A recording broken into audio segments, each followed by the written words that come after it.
Asia cup controversy में जनाब एक और पॉलिटिशियन की एंट्री हो गई है और वो पॉलिटिशियन है हमारे स्पोर्ट्स मिनिस्टर अनुराग ठाकुर। अब उन्होंने भी अपनी मुंडी इसमें घुसेड़ी है और उन्होंने भी ये कहा है कि भारतीय टीम जो है, भारत जो है वो किसी की नहीं सुनता है और अगले साल 50 ओवर फॉर्मेट का जो वर्ल्ड कप है वो भारत में ही खेला जाएगा, जैसा कि तय है। जो शेड्यूल तय किया गया है उसी शेड्यूल के अनुसार इस टूर्नामेंट को अगले साल ऑर्गेनाइज कराया जाएगा, जैसा कि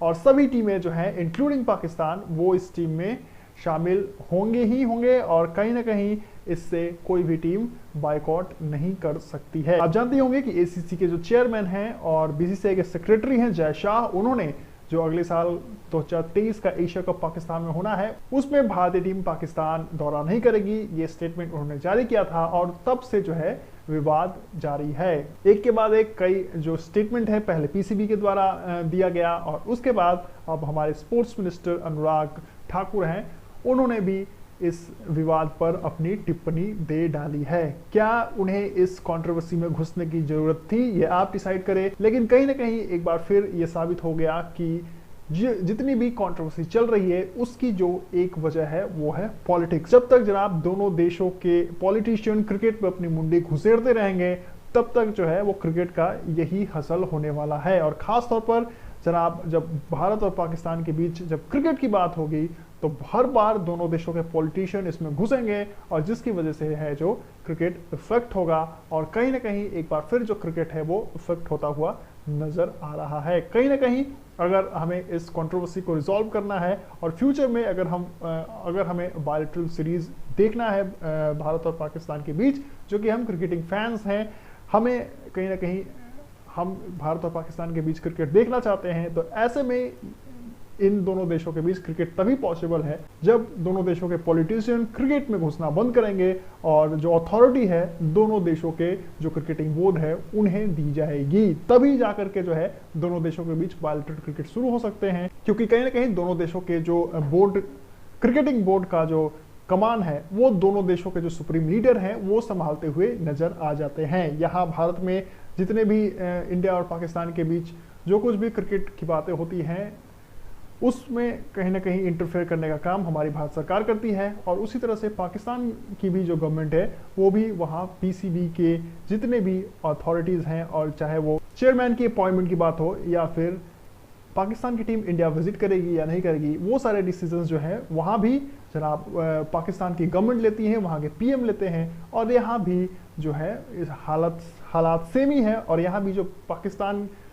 भारत पाकिस्तान के बीच जो क्रिकेटिंग से रिलेटेड जितने भी क्वेरीज हैं वो जनाब यहाँ जो पीएमओ है, प्राइम मिनिस्टर ऑफिस है, वहीं से इन सारी चीज़ों को रिजॉल्व किया जाता है। तो जब तक दोनों देशों के पॉलिटिशियन जनाब इसमें अपने मुंडी घुसेरना बंद नहीं करेंगे तब तक आपको कोई क्रिकेट जो है भारत और पाकिस्तान के बीच देखने को नहीं मिलेगी। ऐसे ही दोनों देश जो है वो आईसीसी के सिर्फ टूर्नामेंट में खेलते हुए नजर आ जाएंगे। देखिए 2 दिन बाद भारत और पाकिस्तान के बीच T20 वर्ल्ड कप का आगाज होना है। पहला ही मैच धुआंधार मुकाबला खेला जाना है इन दोनों देशों के बीच और ऐसे में जय शाह का ये स्टेटमेंट काफ़ी ज़्यादा कंट्रोवर्सी क्रिएट कर रहा है। काफ़ी समय था एशिया कप में, अगले साल जो है वो शेड्यूल्ड है एशिया कप का और ऐसे में कहीं ना कहीं इस समय इस तरह के स्टेटमेंट देने की कोई ज़रूरत नहीं थी, लेकिन कहीं ना कहीं इस स्टेटमेंट को देने के बाद अब काफ़ी ज़्यादा कंट्रोवर्सी जो है वो क्रिएट होती हुई नजर आ रही है। और इसके अलावा जनाब जो हमारे नए नवेले प्रेसिडेंट रोजर बिनी जो बीसीसीआई के प्रेसिडेंट अभी अपॉइंट किए गए हैं, उन्होंने भी एक स्टेटमेंट जारी किया है और उन्होंने भी ये कहा है कि भाई साहब हमारे हाथ में कुछ भी नहीं है, भारत और पाकिस्तान के बीच जो कुछ भी डिसीजंस लिए जाते हैं वो भारत सरकार के हाथ में होती है और भारत सरकार जैसे जैसे करती है वैसे वैसे हम करते हैं। इसी तरह से पाकिस्तान की भी स्थिति यही है, वहाँ के भी जो पीसीबी के चेयरमैन हैं रमीज राजा, उनकी भी अपॉइंटमेंट जनाब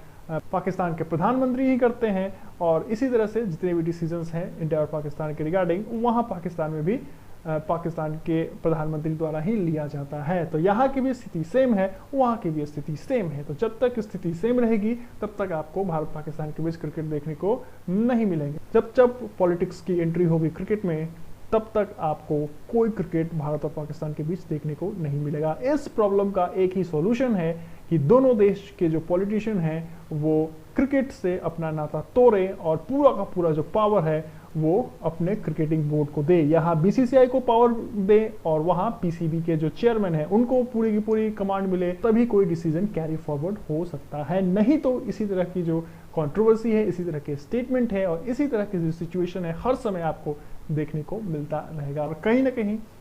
क्रिकेट जनाब हारता हुआ नजर आ रहा है, क्योंकि जितने भी ट्रू क्रिकेटिंग फैंस हैं वो भारत और पाकिस्तान के बीच बहुत सारे मैचेस देखना चाहते हैं, और जब तक इस तरह की सिचुएशन क्रिएट होती रहेगी, पॉलिटिक्स की एंट्री होती रहेगी, तब तक आपको कोई मैचेस भारत और पाकिस्तान के बीच देखने को नहीं मिलेंगे और क्रिकेट की और स्पोर्ट्स की जो हार है वो ऐसे ही होती रहेगी। आप क्या सोचते हैं, आपकी क्या राय है, हमें कमेंट सेक्शन में जरूर बताएं। क्या पॉलिटिक्स को क्रिकेट में एंट्री लेनी चाहिए या फिर नहीं। फिलहाल हमें इजाजत दें, हम लौटेंगे कुछ और इम्पोर्टेंट स्पोर्ट्स अपडेट के साथ। T20 वर्ल्ड कप का आज जनाब क्वालिफायर्स के 2 अलग अलग मैचेस खेले जाएंगे और दूसरे पूल में 2 कौन सी टीमें क्वालिफाई करेगी वो आज पता लग जाएगा। और उसके बाद कल से जनाब T20 वर्ल्ड कप का आगाज हो जाएगा, जहां पहले मैच में ऑस्ट्रेलिया और न्यूजीलैंड की टीम आमने सामने भिड़ती हुई नजर आएगी और उसके बाद भारत और पाकिस्तान की टीम भी आमने सामने होगी। सभी कवरेज पर हमारी निगाहें बनी हैं और बहुत सारे अपडेट के साथ लौटेंगे। फिलहाल इजाजत दे, thank you so much for watching, love you all, take care, bye bye. And like share और सब्सक्राइब जरूर करें, और फेसबुक पर इस वीडियो को देख रहे हैं तो पेज को भी जरूर लाइक करें।